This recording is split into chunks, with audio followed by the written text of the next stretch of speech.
Good afternoon, parishioners of St. Margaret. Father Jamin here. I wanted to give you a little parish update, a little reflection about some of the things that are going on here in our community. And as I've been doing every week, we should start with the gospel.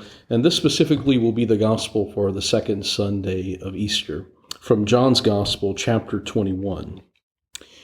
Thomas, called Didymus, one of the 12, was not with them when Jesus came. So the other disciples said to him, "We have seen the Lord." But he said to them, "Unless I see the mark of the nail in his hands, and put my finger into the nail marks, and put my hand into his side, I will not believe." Now, a week later, his disciples were again inside, and Thomas was with them. Jesus came, although the doors were locked, and stood in their midst and said, "Peace be with you." Then he said to Thomas, "Put your finger here and see my hands, and bring your hand and put it into my side, and do not be unbelieving, but believe." Thomas answered and said to him, "My Lord and my God." Jesus said to him, "Have you come to believe because you've seen me? Blessed are those who you have not seen and have believed." Story was told that it was the second night back of a new mom and new dad who were bringing their first child back home with them. The woman walked into the baby's room and she saw her husband standing there over the newborn's crib.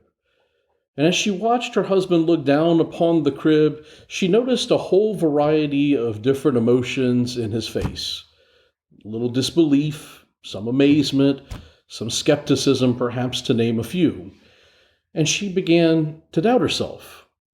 She asked questions in her mind like, "Is my husband ready for our child? Maybe he doesn't love our little one the way that I expect him to love our little one." So she was a little bit curious by the display, about all the emotions that surrounded it. And she approached her husband and put her arms around him. She noticed that there were these big crocodile tears running down his face, and she asked, "Honey, what's the matter?" And he looked up at her and said, "Honey, it's absolutely amazing. I just can't see how anybody could make a crib like this for $50. You know, for most of us, if we're honest, faith doesn't come very easily.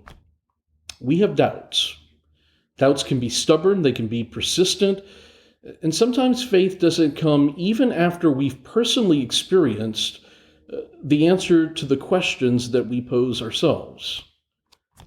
Enter today's scripture reading.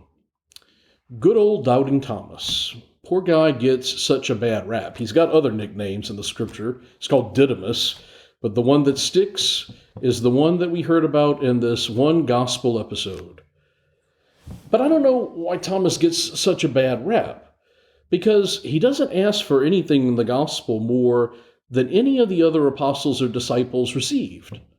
All he wants is a little bit of verified proof. Now, at this point, it's easy for the others to believe. Why? Because they saw, they experienced, they had an image of the risen Christ. But Thomas didn't. And given all the emotional turmoil that happened to all the apostles during Holy Week, no wonder he refuses to actually enter into what seems to be a severe case of denial on the part of the apostles. So where was Thomas the first time that the Lord appeared in John's Gospel? Well, the Gospel really doesn't tell us, but I can make a couple of educated guesses myself. Thomas was a pragmatic kind, and dare I say he was probably just getting on with life. He's a realist.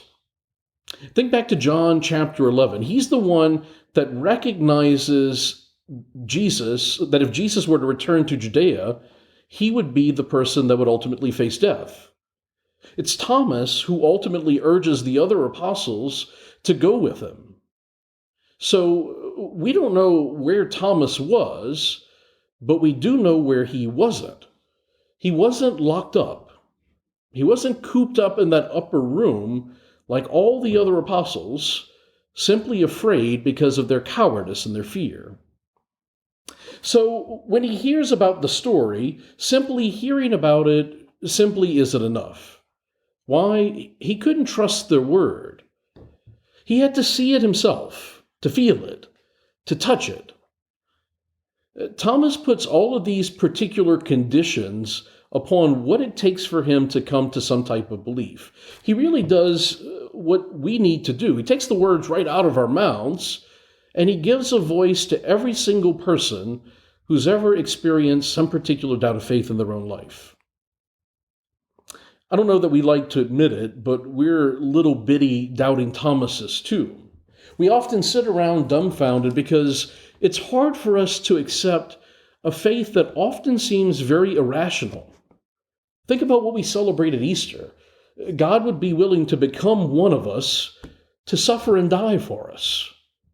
It seems like it doesn't make a lot of rational sense, and it's not very easy to believe. We want to say, okay, well, prove it.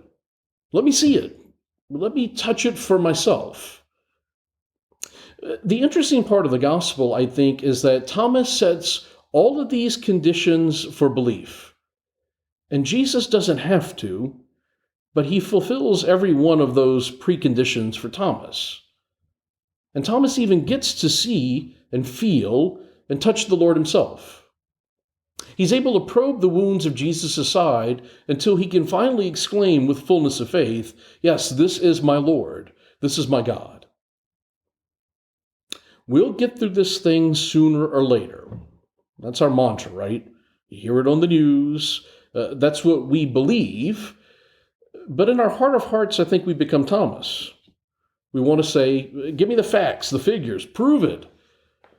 But every time it seems like we take 2 steps forward and 1 step backward with this whole pandemic. And ultimately, what creeps our way? Doubt. Will never end. When will we ever emerge from a pandemic such as this?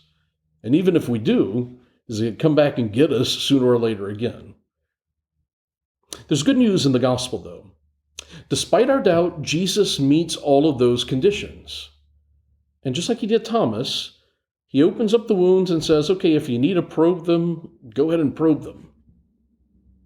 Doubt ultimately is what animates our faith. Our invitation today is to tell others what we profess every day of our spiritual journey. Things that seem irrational, but at the very foundation of what we believe. We see ordinary bread and wine become the body and blood of Christ for us to share. We see the water that flows from our faucets and fill our rivers also cleanse and save us from sinfulness. Our invitation, I think, is very simple. Jesus calls us blessed because we haven't seen. And even though we're often filled with doubt, we have to always come to believe. So what's happening around the St. Margaret campus? Well, the weather's been pretty beautiful. Opportunities to go out and simply enjoy nature. One of the things that we continue to do is call every one of our parishioners every single week. If you haven't received that phone call, it means we've got bad contact information for you. I know Father Brad has gotten a couple of people that really weren't expecting a phone call from St. Margaret, but they've enjoyed the conversations with us nonetheless. We'll continue to try to call and reach out. And what was really cool, Father Brad actually did an interview with the New York Times. So St. Margaret got a little bit of a shout out because all of the wonderful calling that we're doing. So expect a phone call from me, Father Brad, a deacon, one of the staff members over the next couple of days. We're also going to try to do something a little bit different with Mass this weekend. We've typically been actually taping the Mass and then uploading it to the YouTube channel. But because our Easter Sunday Mass seemed to work out pretty well on Facebook Live, we're going to try to actually go live with all of our Masses on the weekends. So what does that mean? Well, tune into our Facebook page if you want to watch it live and in person while we're actually doing the Mass. Do it at 4 p.m. on Saturday evening. We're going to do it as the Vigil Mass style. If you can't make it 4 p.m. on Saturday, we understand. It'll also be uploaded to the YouTube channel on Sunday so that you and your family can enjoy the message that we preach, but also see the Eucharist being shared, at least with a couple of us who are ministering around the table.